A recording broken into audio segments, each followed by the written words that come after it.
Hello everyone, welcome back to my Maverick channel, and here we review cryptocurrencies and the cryptocurrency space. We look at all kinds of trends in this space, all the way from NFTs to the ICOs way back in 2017 to the evolution of the crypto space and what is going on. And when we look at the whole crypto market, we understand there's some buzzwords that have established themselves as not only just buzzwords, but as standards that are going to truly be standards in this crypto space. And that allows us to have that perception that we're looking for to see where this overwhelmingly massive space is going. Okay, so in this video, we're going to talk about some of those buzzwords, and we're also going to look at some random projects in the top 50. And then we ask ourselves, what the heck are these projects doing in the top 50 of the global cryptocurrency market cap by market capitalization? What are these projects doing here? Do they deserve to be here? Sometimes it's not up to us to judge, but we want to take a look at that and then compare with buzzwords that we hear today, and we try to see if there's some legitimacy in some of these projects. But this is not financial advice. There's a very high chance that any of the projects I'm going to talk about today are complete crap, should I say. So it's just one of those things. Let me look at the top 50 and look at the projects I haven't really heard of, or their names don't make any sense, and try to find out why they're here. Do some sort of brief research about them together. So, and let me first mention some buzzwords in the crypto space in case you're new to this space. Things like decentralized finance. So I'm talking about buzzwords that are actually work, that are being utilized. Decentralized finance when it comes to smart contracts, decentralized exchanges, and what can happen within there. When it comes to things like lending and borrowing, that still goes into those exchanges. Something like smart contract. When you hear things like scalability and security, of course, immutability, that's I think one of the most fundamental core features of blockchain technology, and having a consensus algorithm, therefore avoiding things like double spend problem. So the buzzwords we're looking at, which blockchains have things like, oh, we're going to be the fastest, we're going to be the most scalable, we're going to be a metaverse. So guys, I always say that if you're setting out to become something that you don't even know what it's going to be in the future, you don't know what that particular thing is going to be in the future, then if you set yourself out to become that particular thing, then you're setting yourself up for disaster. So if you find projects with that kind of thing, where they're fronting themselves to be fronting a certain type of technology within the crypto space, like metaverse or something, yet they have no idea how this space is going to evolve, then that's like a red flag. That's like a red flag, okay? So this is a crypto market. Of course, we've seen Bitcoin tank, as everything follows Bitcoin. Bitcoin is king. So when Bitcoin tanks, most of their digital currencies tank. So what you're seeing here is CoinGecko. The reason why I'm using CoinGecko as opposed to CoinMarketCap is because CoinGecko lists way more projects than CoinMarketCap, which means you're going to find more other weird or unknown to me at least, projects within the top 50, more of them on CoinGecko than on CoinMarketCap, because they're going to feature their market capitalization on CoinGecko. So I might have missed a few projects, guys. Just skip this. That's something I was doing on the side. So I must have missed a few projects, but the one I started with was Unas said Leo. I'm gonna read it like that, but the first time I read it as Unas said Leo, I'm imagining it's Unas said Leo. Okay, so I was wondering, what is this token? So you come to the fastest, easiest thing to do. You go to their website. When I look at their website, it's Bitfenix. So I'm like, okay, they don't have their own identity. But when you go on to read, apparently this is a token that was created by the iFinex Foundation, which founded the Bitfenix exchange. And the idea of this token, okay, let's first, the idea of this token is for these guys to, I think it was a way to compensate something that happened in the past. So the token was sort of a reward to the community in that sense, to allow that compensation to happen. These are some details about the price action and how it is. So who are the founders of this token? Let's just read this small paragraph about it. So Una said Leo is a utility token that's used across the Bitfinex ecosystem. The unusual name is based on a Latin citation from one of the Aesop's fables. So the cryptocurrency, guys, forgive me if I've butchered that. The cryptocurrency allows Bitfinex users to save money on trading fees. The extent of a discount depends on how much Leo that the customer has in their account, and the savings on offer are spread across 3 tiers. So these are fluctuations depending on whether a trading pair in the crypto or crypto to stablecoin landscape. So we're hearing a 3-tier. The token is for incentivizing their users. So if you own this token, then there's going to be other buybacks model. They rather have a buyback model, and the intention of these guys, they never actually cleared out this wording. The intention is to buy back all the tokens that exist in circulation, and then just they're burned, I think. Okay, so which means, I mean, they can't, of course, somewhere they say the token is not meant to live forever.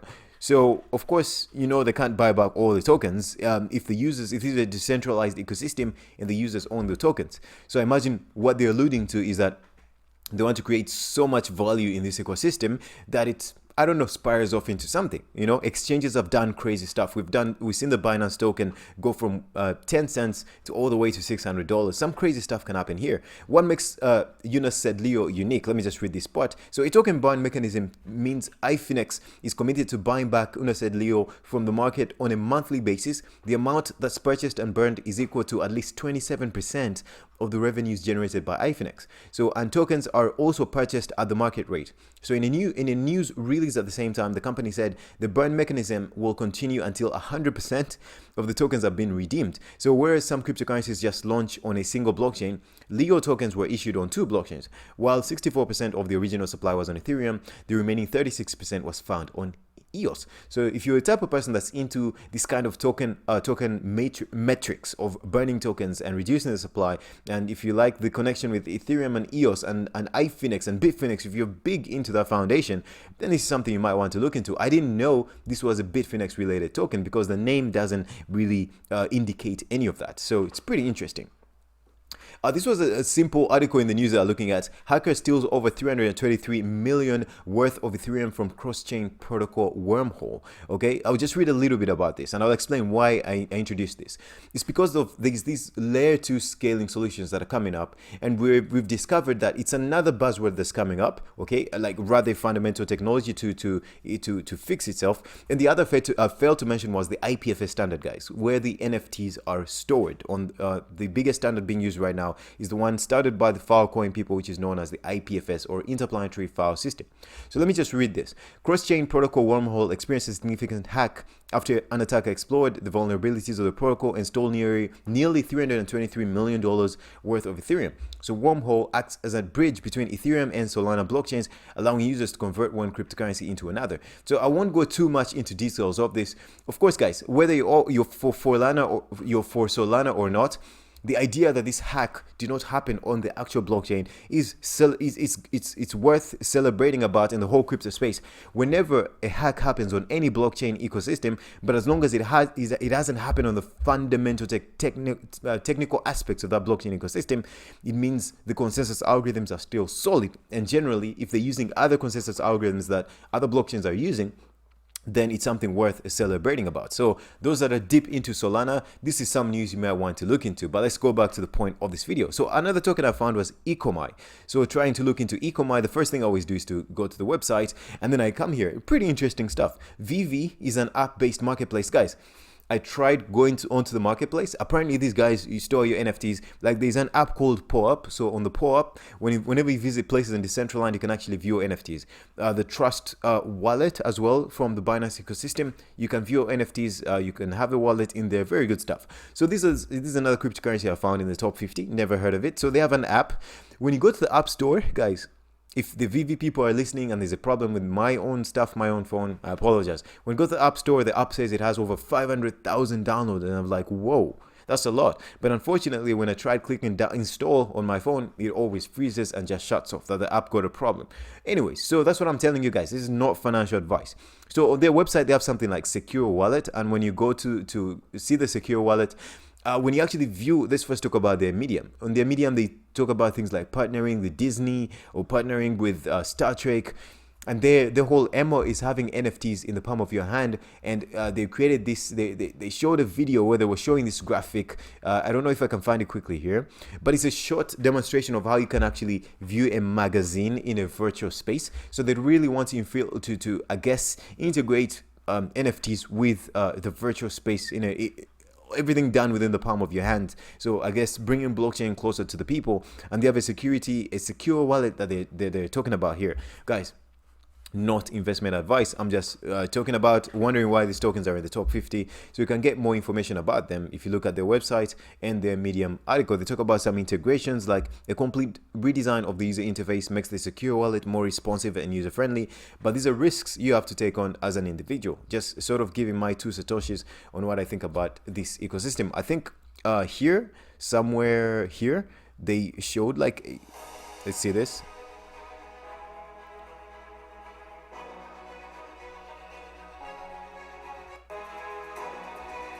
So it's pretty cool. I mean, if you're into that kind of thing, that might interest you. Okay, guys, let's look at a few more tokens. There's the Leo token. Okay, when you try to go to the Leo token, the exchange, still Bitfenix. Still Bitfenix, no actual website for these people. I tried to look into them, go into the Twitter account. It's still just an affiliation of Bitfenix. Guys, I'm seeing some weird trend, and I'm actually just noticing it. Some of the exchanges, now I'm seeing it with this centralized exchange, they seem to be having two different tokens. I don't like this multiple token kind of thing belonging to one ecosystem, because it dilutes the value. Unless the tokens, there's a clear-cut use case of what these tokens are.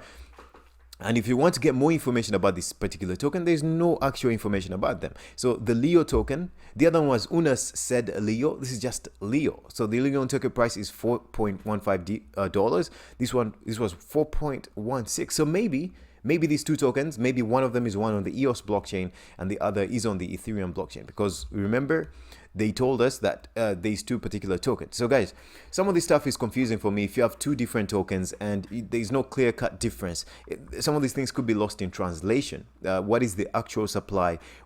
How can we prove this? Not everyone has the time to look at every single white paper or the blockchain of that particular ecosystem to find out whether this is true, but we're just looking at these tokens. I guess this makes sense that these two tokens are in the top 50 because they're directly affiliated to an exchange. So the other token I wanted to, that is there, is C Ethereum. Okay, so I guess this could be a compound related thing. When you click on it, it's compound, but it's lower price than Ethereum. Guys, I'm sure you all know what this is, but I couldn't find out extensive information about this. But I imagine maybe fractionalized type of Ethereum that you can land on the compound ecosystem, because everything you just see there is compounding. So normally these sort of synthetic type platforms normally add a certain letter to the main tokens out there, to kind of show a representation of their value. So you obviously not get too much information about this, and you can see only two have been listed on we can see the Compound Finance and Uniswap. So these are mainly serving the purpose of trading something, a trading pair wrapped exactly between Ethereum. So it might not interest you that much unless you're directly involved in this ecosystem. So a few more. This is the second last token, actually the last token that we're looking at. It's called Clayton. Some of you might know about this. I don't know too much about this. Clayton they're trying to front themselves as a metaverse. Okay, so we look at some trading pairs on Get.io, Binance, MEX Global, and hit BTC and some other exchanges. When you go to their website, of course, guys, you can look at other metrics like circulating supply, the current market capitalization, 2 billion. It's not a very small market capitalization. Of course, these are all in the top 50. Chances are their market capitalization are going to be in billions, of course. And this one was around 40 something, 48 on CoinMarketCap. I cannot see that clearly right now, but that is the position because it's the last one that I picked. So it was right above the 50th token. When you come here, they front themselves as the market metaverse, the Metaverse blockchain for all. Clayton is an open source blockchain that combines the best features of blockchain of public and private blockchains to deliver scale and speed for all who wish to build, work, and play in the metaverse. So guys, this is what I'm talking about. If you're advertising yourself, just like Facebook when they changed their name to Meta, it means they're trying to dominate a field that they do not properly understand. They have the network effect and all that, but it's not very convincing. It seems over. It seems short-sighted and showing a lack of understanding of how massive this space is going to be, to the point of failing to understand that no one entity can truly control this thing that everyone's trying to call the metaverse, or rather Facebook call the metaverse. That's probably going to comprise of a whole suite of experiences that people have when they interact with the internet, or at least the Web3 that we know. So that includes interacting with platforms like Sandbox, Decentraland, interacting with DeFi platforms, communicating with other applications that exist, and all of this will converge in a way that allows a seamless interaction which ties into inter-blockchain communication and all that. So there's a certain standard that's supposed to build itself. But just like we know in every single market, just like in life, there has to be one blockchain better than the others, one virtual world better than the others, one application better than the others, one wallet more popular than the others, maybe not better, but just more popular. And all these things are going to form into this thing we call the metaverse, not just one company fronting themselves. But hey, guys, I'm not here to talk down Clayton. Maybe a lot of you know about it. So if it's your kind of thing, just know it's in the top 50. And if you want to look into this kind of ecosystem, then you might want to look into it. But this is all mostly what they have on their website, and they have contact us, let us build the metaverse. So guys, just a quick review of some of the tokens I've never really heard of in the top 50 and wondering why they're there. I guess some are caught up in the trend, some are caught up within exchanges, and some are just, I guess, caught up within market speculation and all that. One more, there's the magic internet money. Guys, you've known that Andreas Antonopoulos one time talked about this thing, magic internet money, way back when Bitcoin was still, in the haze. Not too many people knew about it or what to think about it. So when you come to the website, you hardly see anything. It's just a few promotions here and there. Abracadabra.money is a spell book that allows users to produce magic internet money. You stake or you spell your cast and provide collateral in the form of various like USDT. Guys, some of these jokes turn into very successful or big ecosystem. Some other systems, some others are just weird projects that found themselves in the top 50, but only time will tell. So guys, that's all that I have for you today. Some tokens in the top 50 that you might want to know about, and I hope you learned something. I hope you enjoyed, and I hope to see you on the next one. Take care, guys. Bye bye.